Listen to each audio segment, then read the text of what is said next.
Alright, so if you want to sync your key to your Volkswagen, the manual says first you gotta make sure you have your key with you, and you have to remove this cover here.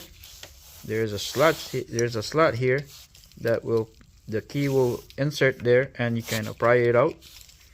And then when you take this out, and then you press the lock button, right? This key is already sync, right? But if your key doesn't sync yet, so even though it's not synced, just press the lock button, and then right away press the unlock button, and right away insert your key and unlock it, right?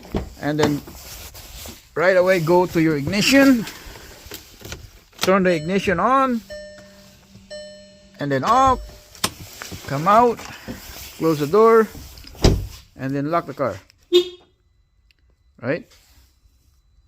And that's it.